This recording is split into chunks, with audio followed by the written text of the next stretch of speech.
Hello and good day. Welcome, ladies, gentlemen, and my fellow realm dwellers. My name is Hosha, and I'm bringing to you today the Season 5 Beginner's Guide to Dwarven Realms. So, we're going to start off with some of the updates to just the main screen here. As you can see, the between seasons, all data will be wiped, notice, directly under the leaderboard, which I'll get more into that in a little bit. But this is to indicate that your character, your story progression, your home fort are all going to be erased in between each season.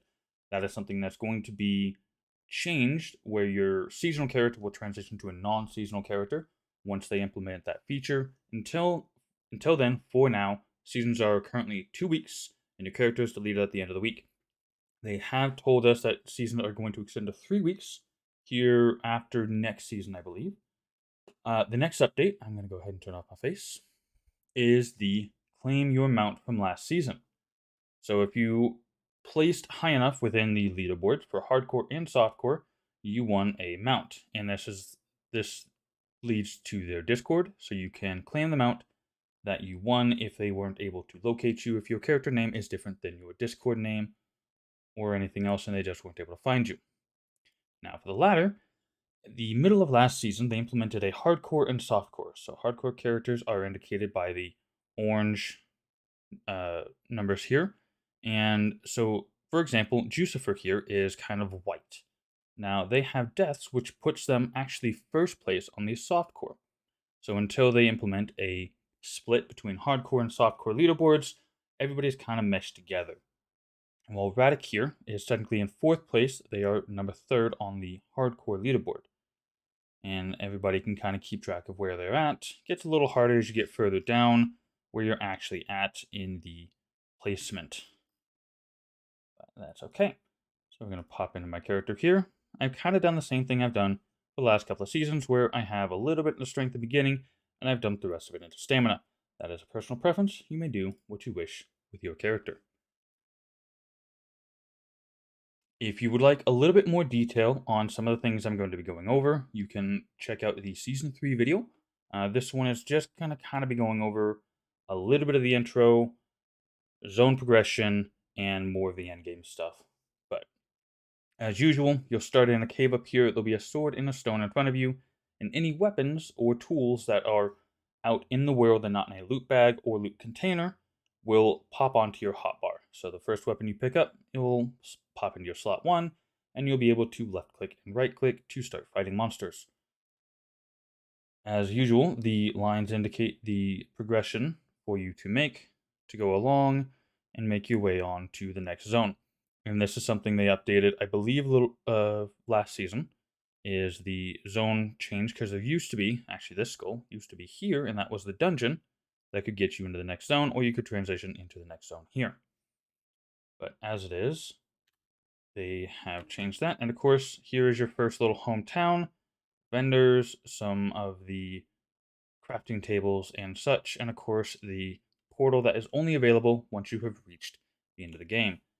Now, as usual, some of the things I've already collected, but you will find other chests and such along the route. Then you will find keys for them as well. And I'm going to come take a look at this one over here because I have not acquired it as of yet, just to show you what to expect. So, when you first start out, the game kind of has these altars, and there will be a key on it. For this zone, it's the bone key, and it's what you will need to open these chests. I'm going to go ahead and get these guys out of my way for a quick second. And you can see I'm gaining loot on the right side there. You open this, and you need a bone key. I don't have one. As you can see, I've only acquired a couple items from those last few enemies. I don't have this. The game kind of hands you a few free keys for the first few chests. But you'll come across, it'll introduce you to mining, archery, woodcutting, gear crafting, etc. Your first boss will be over here. Your first zone kind of random crafting station. Actually, the first one's here. Second one will be over here. But we're going to go ahead and pop on over to the first dungeon.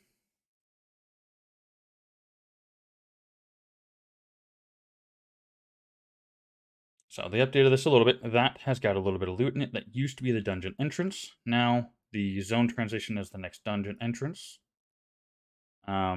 This, I believe, is actually the hometown here is the first place it showed you, but this is just before the next zone. So you will come across and you'll get these experience items as you're seeing on the right there. And when you interact with the table, you can use the tomes, scrolls, and books to level up. I'm not going to do that as of yet. I have something to show you for it later. Oh, and here we have a new feature that started, I believe it was middle of last season as well. If you keybind the Alt button, well, you can keybind whichever one you want to. It's default to the left Alt button, but it allows you free camera, so you can kind of bring it around and take another look at your character. And this mount is really cool. Take a quick look at some of the mounts here. The default one is the Stallion. This one is the one that I picked for leaving a Steam review. And then the Zakorian Stag, the Tundra Armor Cat, Reincarnated Spirit of Ra are all mounts that I got from supporting them via Patreon. And then the Dwarven Horse mount is a rebrand of the Stallion, essentially, but that's still really cool because it's different than the other stuff.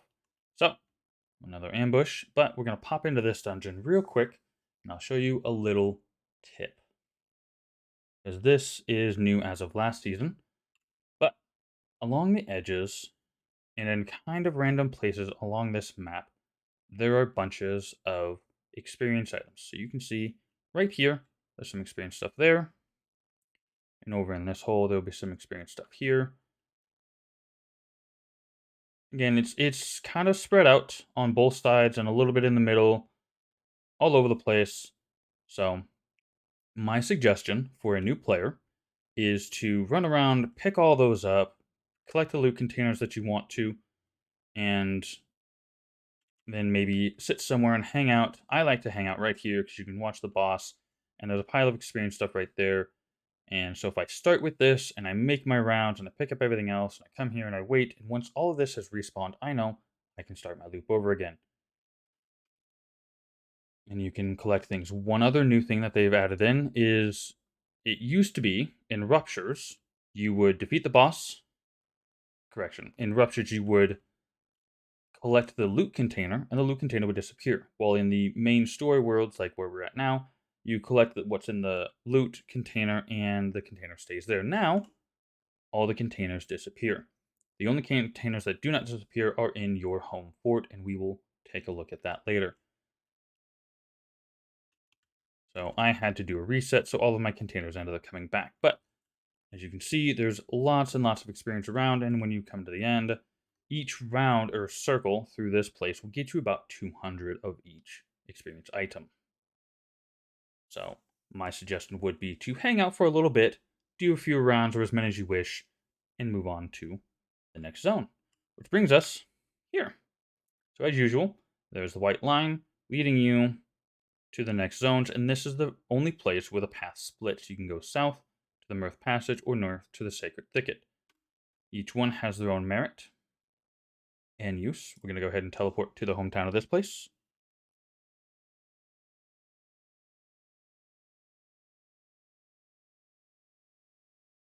And here we are.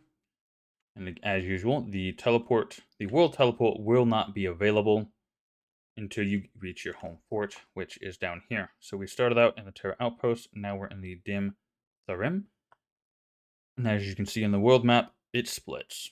So you got the Mirth Camp and Mirth Haven, and we will check a little bit into those a little later. But as usual, this place has some containers you can loot, vendors you can buy some gear from, and then it introduces you to the leatherworking bench, which is where you make your first set of bracers. And over here in the Woven Barrens will be a bracer pattern that you can collect next to a boss, and that will be the timber bracers. It costs the Wolfen Pet and Wolfen Tooth times 10 of each, and each item progressively from zone to zone will cost different resources, and then there are mythical recipes you get from Ruptures, and the Guardians here will protect the town, unless if you're a high enough level, don't fight them, they will destroy you. So that's going to be about it. And as usual, all the chests will be up. I have already looted this zone, so they are not currently on the map. I'm going to go ahead and travel over to this camp and take a look at what's an option here. Last season, they actually had a secret vendor all the way down here, which they have actually put inside of the Ruptures now. He may still be down here, so you can go take a look if you want. And as you can see, there's some chests on the ground. I believe there's usually a bracer pattern over here, so maybe they moved that one. Um, so I'm not entirely sure where that went. I'm going to go ahead and teleport up here and take a look at one of the other new transition dungeon maps. Each loading screen has a little hint or tip for you to help you with knowing what to do, when to do it, and such. And one of the developers, Craterman, has very cleverly put in a bunch of little jokes. So I believe this is actually a new entrance to help players find the right transition zone to enter in to one of the new maps, the Abandoned Forge of Tundra, which is a really kind of cool place. So I'm just going to kind of rush through this, but there's a handful of new monsters. There's going to be bosses throughout, and they will be obvious and apparent. There's lots of loots along the edges of gold and experience items, so on and so forth. And here we see our first boss. They are, as usual, 2 to 3 times the size of anything else.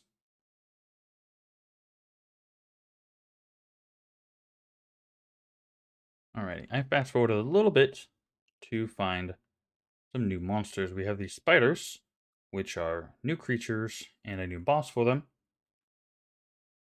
But this is the first occurrences of them in this little dungeon.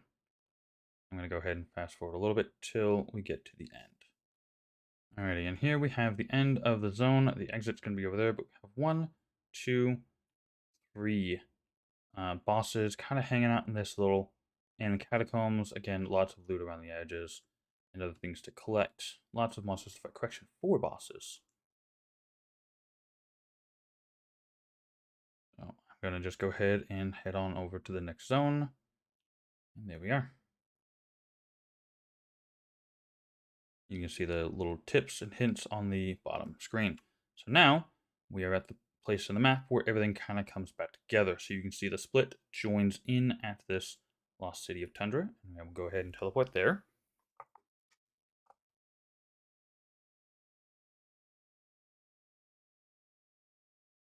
And of course, we have the standard vendors, lootable containers, crafting tables, etc. in the endgame world portal, which just real quick, I will show you.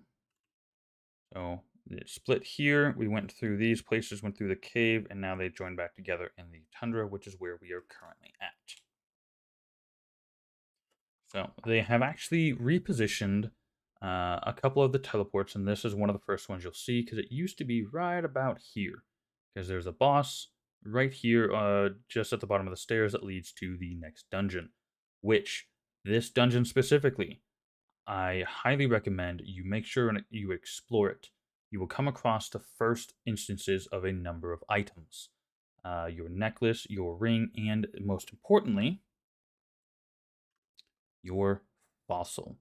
This item is going to be used. There's only one creation needed. It will give you base 10 stamina damage. No, it will give you, actually, I believe they reset it to give you 0 stats. And the only thing you gain from it is by putting the gems in it. And of course, you will hold off on putting your weapon gems in until you have chosen your weapon. And for me, I have chosen the one hand for this season. And I'm going to be sticking with that, I think. But you take all of your gems, and I personally prefer to leave 1 stack of each item simply for personal organizational reasons. And I will leave 1 there, put the rest of them into it, and you can see what I've acquired so far. But this dungeon right here is very, very important, so it's very important to explore it. But as you can see on the map here, there is a bracer recipe here that I have not collected, and a number of chests as well. So if you wish, you can run around, explore, fight monsters and bosses. There are usually bosses around each of these particular items, and it will give you more experience and more loot. So it's always a good idea to check those out. But for now, we're going to jump that dungeon, which is the Dwarven Catacombs, and we're going to jump into the Harmonia map, which also has a few relocated teleportation zones. So, again, pop in next to it, and very, very nicely, all of the large or any of the lootable containers disappear once you acquire them, just helping you kind of clean up the map and make it a little bit nicer to kind of navigate around.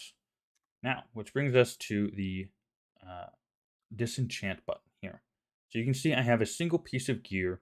Normally, when you disenchant something, it wouldn't give you a whole lot, but for this, for the time being, every single piece of gear gives you, I believe, at least one of the resources. So like it'll give me one of like a lot of this stuff and some of either wood or metal based on like what it's made out of. So it's got a metal head and a wood handle. So it'll give me some of each, and it's based on which zone you get it from as to which one you get. So hit disenchant. Oh, well, never mind. This only gave me a little bit for the frozen zone. And I'm going to go ahead and hit a vendor real quick just to sell these items. There's no real other way of getting rid of them. Can't drop them. And of course, you got your research desk and random research items around. So, there's a chest up here. There's a boss over here. This teleport here used to be right about here, as there's a boss and a chest over here. You can see a necklace recipe that I have not collected. And this one right here, this is the Endgame Catacombs. The icon for it has changed a little bit. It blends in rather nicely with the map, so you got to be careful. But when you make the key, and I'll show you where that's at later, it gives you a little hint on where to go to find it. They also relocated this from right about here, and they have a little icon down here to tell you where to go next. And I will show you that real quick. And as usual, the map will have a dotted line. Actually, one of the next zones is the only place where the dotted line is kind of hard to tell, but just kind of leads you along, kind of a long roundabout way of getting there, but it leads you down to the water regardless. So let's head. Where am I going here? There we are. Head over to the water, and I'll just kind of show you. I'm not going to go in there. It'll take a minute to get down there, so. And there's the defensive boss, just kind of protecting the way and the path to the next zone. So, in this game, you can swim, and you will swim all the way down there. And in between the two big statues down here is actually the teleporting zone to the next dungeon. So you'll just pop down there. It's kind of glowy light. Just go up to the doors, and you will phase into the mines. And so I'm going to head back up here. I'll see you in a minute. So, that will lead you through the underwater mines and into the Dur Hall zone, which is the first place where things get a little bit more difficult. Scaling increases, monsters get a little bit harder, and so on and so forth. And this is where the dotted line leads you to the next dungeon called the Sky Temple. And so I've acquired a couple of recipes around, but there's a bunch of them I have not collected, as you can see. So we will go ahead and pop down here just to show you. And as usual, as you can see here, the standard town vendors and crafting locations. One of the tips that it does give you throughout the game is not to disenchant. Correction. One of the little hints you'll get on the loading screen is to not disenchant your or sell your purple items, as they will be broken down in the main base later, which is a new material, a new crafting station, I guess you could say decrafting, that they implemented last season, beginning of last season. So over here, be careful because you can fall off and into the lava, but there's a chest down there, and then over there is the teleport to the Sky Temple. Now, this actually brings up something important, because normally you can click these little purple things to travel on the map, but you can't click it there. However, if you have obtained this skill, the Home Beacon, which we'll get more into the skills later, but this is a very early on thing. And again, if you want more details, head over to the... Oh, hey now. I'm talking. Thank you. But that is a very important skill, because I'm going to hit it and go back to the place that I currently can't click on the teleporter at.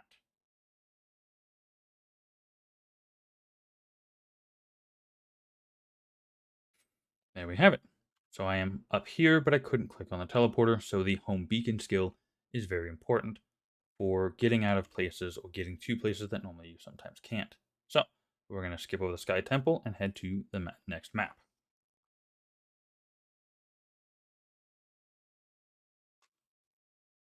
Okay, and actually that last hint that you saw, the Kabarian Mire, which is this place, which I have collected all of the chests and all of the recipes for this one. This place you will probably want to farm out some of the endgame gear, the mirth pieces, like what the mire, like what I have here. So this glowy green equipment is kind of the last world map stuff, and you can farm out the pieces to help get yourself ready for catacombs, or correction, ruptures. And that is this right here. When you first pass through this, it'll chime and give you a little notification, and you have your first use of the world travel map along with your uh, mapstone table and your rupture portal. Here, you will be able to take the materials you've acquired from each zone. So the starting zone will give you the bones, and each progressive zone, like the mire, will give you these green ones here. This here, which is the Kabarian fragments, and this will be used to make the Kabarian stone map, and so forth. Each one takes 2,000 of the resource from the respective zone. You will acquire these from gear and from your ruptures. You will also acquire random quantities of these keys as you progress through the rupture, so don't worry about trying to farm out a lot of them beforehand. Now, let's head to the home fort.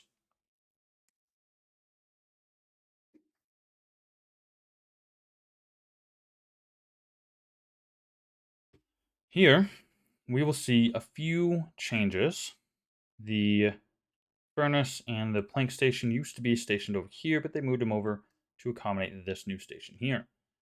These are the experience research tables where you can upgrade your tablets to books or tablets to scrolls, which I recommend until they update this table, which is in work and not solidified yet. But I recommend exchanging your knowledge tablets to scrolls.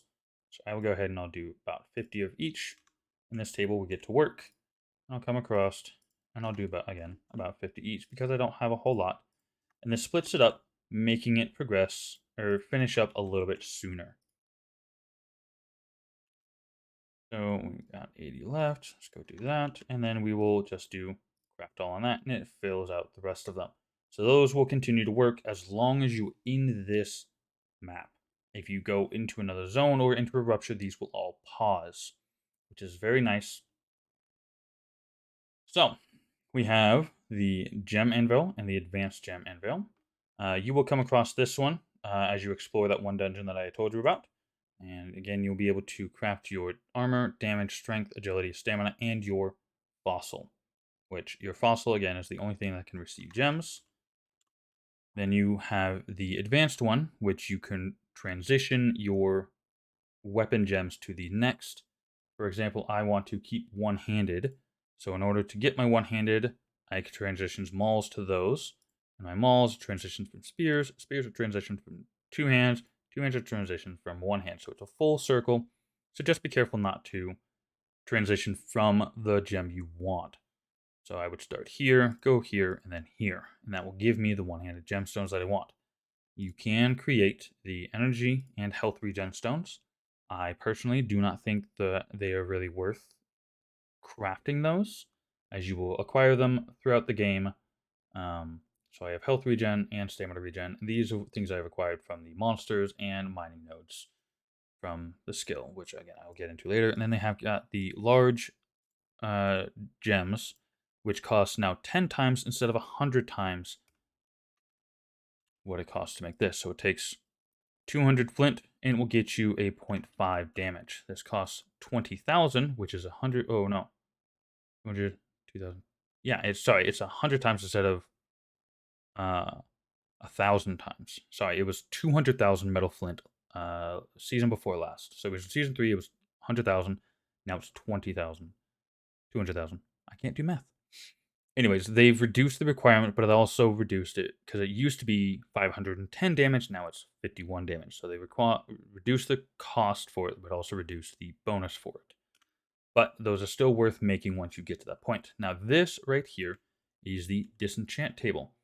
If you have purples or oranges, which let's see if I can make one real quick.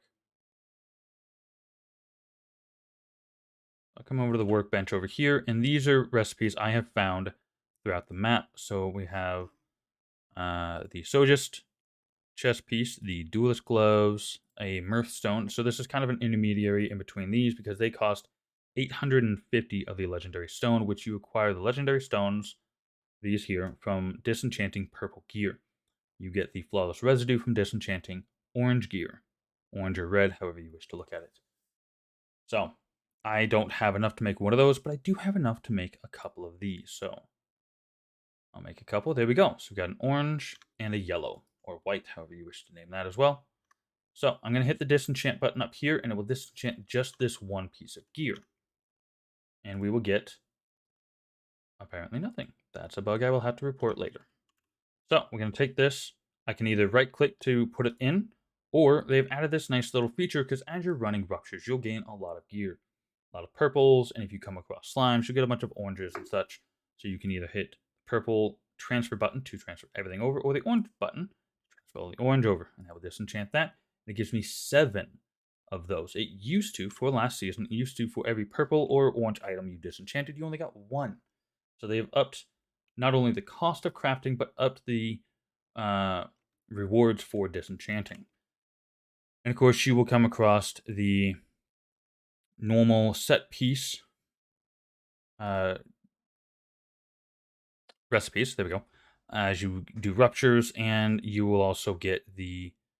You'll need to explore a little bit more. They've put a few more recipes out there, so you get a little bit more opportunity for the mythical, which is a higher level than the standard. So if I had the mythical Forgotten Templar ring, it would cost the legendary stones and 5 of the associated map, probably where you got it from. Because I believe I got the Mythical Templar's heart from the Hinterlands map, which is why these two are connected to each other. And same with this one, I got the Duelist Talisman from the Massidian map.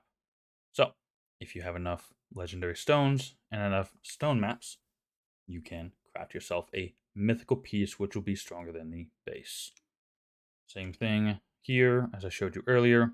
This costs a little bit different resources, but it's still the same kind of rule. The mythical pieces will be better than the standards.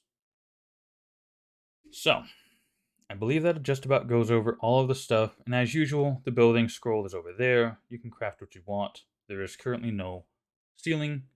There is still structural issues. No new building mechanics as of yet. So before we get into an actual Rupture and show you some of the new features in there, we're going to go over the skill tree.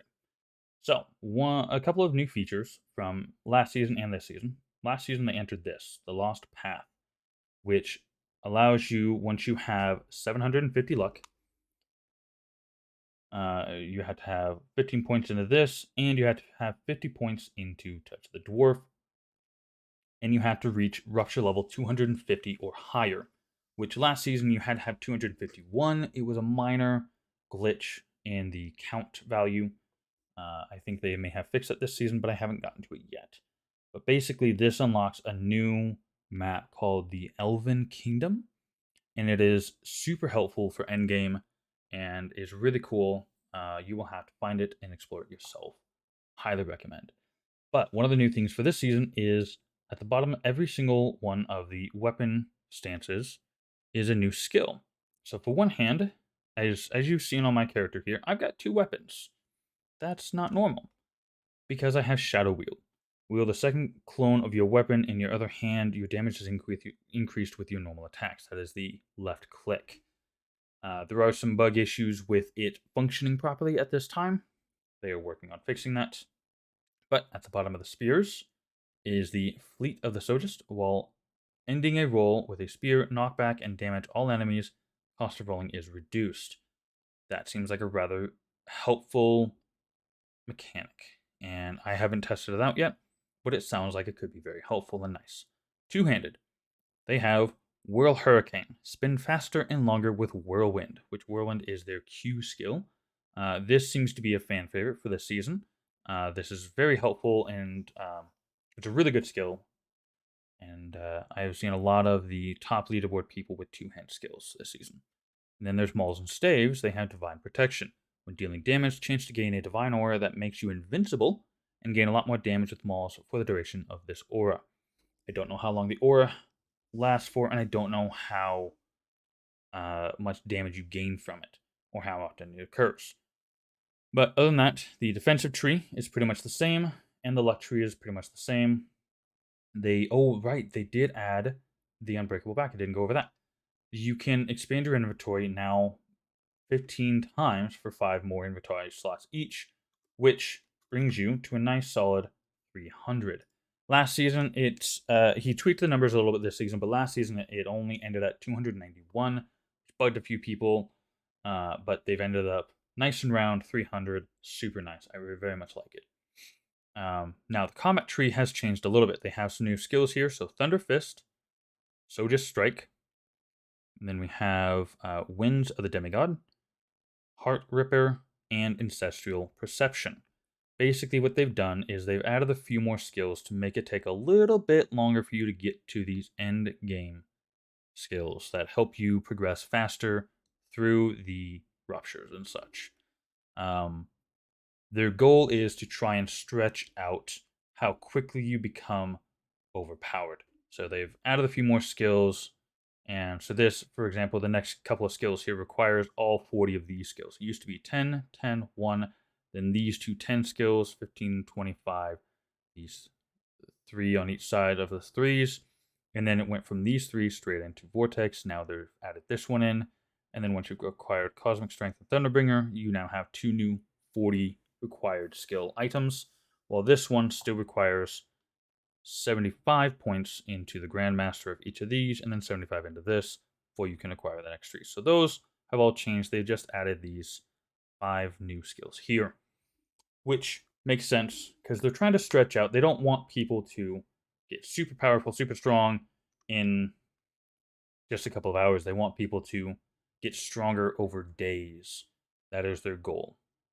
So, as you can see, we still have the leaderboard update information over here when somebody levels. So randomly, it will tell you when somebody levels, somebody dies, or somebody closes a rupture. Every time there's a world first on highest level, highest rupture, or highest deaths, you will get a notification. Or world first on boss kills. So on season start day, those will be there. Now, let's head into a rupture. I think I'm going to head into the Mirth Pass. And I'm going to select just level 5 to make things a little easier to make it so that way we can get through this nice and smoothly. So let's go ahead and pop in here.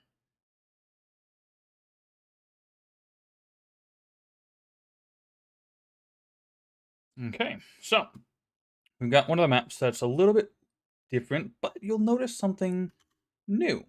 So first off, as a testing method, they have temporarily removed the minimap to see if that's helping or hindering any of the lag. And they've also added this, which is a rupture timer, about 30 minutes long. People have been experimenting with it. Apparently, if you die while in the rupture, it resets the visual of the slider for this, but not the actual time that you're allowed to be in here. One of the other things that they've done for the experience items here is they have scaled things. So as you go higher in ruptures, you either have a chance of acquiring them more often or more of them from monsters. We're not entirely sure where that's at right now, but as usual, you loot a container, you get stuff, the container disappears, you got mob ambushes and such, and you can progress through, obtain a bunch of loot, and each one of these will have resources for the map that you have chosen. And as usual, if you spec into the luck tree for the mining nodes, you will acquire all of them. And as you saw just then, something new happens when you destroy a mining node. It is that if you are within range, you will have acquired all of the resources from the node all at once, rather than it kind of exploding out and having to get real close and acquiring them. Now, we saw slime just a moment ago. That's the usual orange slime that gives you orange gear. There is a new slime, and I am attempting to see if I can locate it. I'm going to go ahead and pause and search this rupture. I'll be right back. And we're back. So, Unfortunately, I was not able to find one of the new slimes. The orange one that we saw earlier is the only one in this Rupture, but as you can see on the right, the timer has dropped down.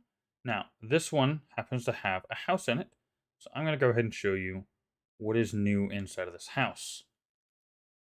The usual loot containers. They got stuck there. But, oh, there they are. I was going upstairs expecting them to be up there. So we have a new vendor inside of the house. So this guy offers you the ambassador key, which ties into what is needed with that last luck tree skill. Now, it takes the shredded mire, shredded desert rose, frozen uh, crocus, blue delphinus, and cloth. So 1, 2, 3, 4, 5, 6. So I believe this orange stuff here doesn't count yet, but all of these materials can be turned into these materials, which are then in turn used. So as you can see, it takes this shredded desert rose, which I have 32, almost 33,000 of it. So I don't have the 150,000 needed for it. But again, you have to be in Rupture 250 or higher to be able to use one of these. So don't worry so much about the resources. You will get them as you go along. And I hit the wrong button, and I just hit the vendor. He's now mad at me. But apparently he can't attack. Okay, that's new. I'm going to leave him alone. I don't want to make him mad. So, we're going to go ahead and finish up, close out the Rupture, and move on. So as you can see, dunk on that, obtain all the resources if within range. The bosses will have a new skill, and we will see that here in a moment. They actually updated the UI for it. I'm hoping this boss will do it. It is a lightning skill, and the graphic for it was very small. Okay, it looks like I need to thin some things out here. Hopefully try and get this boss to use it. So it doesn't look like he wants to use it, but the bosses have a ranged lightning skill that is to help prevent players from, coming along and hanging out on top of something. Okay, I glitched inside of that. But hanging out on top of something that the bosses can't reach them at, bosses can then hit them with the range skill, and it does a lot of damage, so you want to make sure you get out of it. There's a big blue circle, and you've got a few seconds to get out of it, and it's not a big deal. So we'll just go ahead and clean up this boss, because he seems to like melee stuff and not range. So, and there you have it. Oh, we got ourselves a spear. That's very cool. Unfortunately, I'm not using spears this season, so that doesn't help. Oh, another thing that they've done. So previously, 640 or 650 was the maximum amount of damage you would see on a weapon. Now, I have 750 damage on this weapon. And one of the developers, Craterman, has confirmed that he saw around 1,300 damage while testing before season release. So, there is something yet to come. Now this, I'm going to go ahead and test out. I'm going to try and break this from a distance and see if it picks up everything. No, it does not. So as you can see, half of it kind of laid on the ground, but it has a larger pickup range. It used to be you had to pretty much walk straight over it. So they've increased that, which makes it very nice for picking all that stuff up, because sometimes they like to go flying all over the place. All right. We're going to go ahead and close up this Rupture.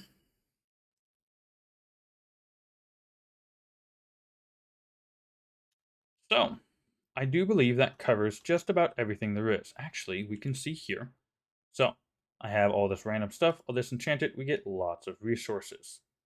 And I can either right click or I can hit the transfer all. And of course, because I've only got one purple, it does that. I'm going to disenchant and I get 5 of the legendary glowing stones, which again is new. So there is one way of acquiring purples, and it's coming in through the Sky Temple and just going back and forth, going through a loading zone on each end to try and farm out the bosses in the dungeon in order to get purples. But there you get 1 to 3.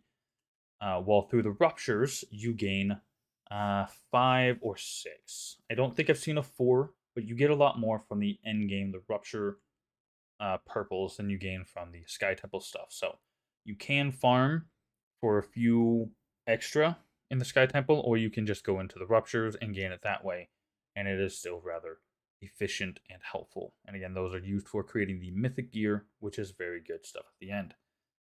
So, I believe that will wrap up today's video. I have covered the set gear, I have covered the skill tree, the uh, zone progression, the map carving, and the experience generation, the gear crafting. Oh, they do still have a skill reset. So, if, for example, if I go down the one hand and I decide I don't like it and I want to go back to spears, or I want to try out the two hand, or for the first time try out mauls, I can go to one of the vendors, usually the one that sits on the right. So, first thing you get in, the guy that's sitting on the right, he will have for 200,000 the book that you turn into this thing here, and it will give you all of your skill tree points back if you decide you want to change weapons. And each weapon is based off of everybody's playstyle, so pick and choose as you wish. So, that, ladies and gentlemen, has been the beginner's guide for Season 5 of Dwarven Realms.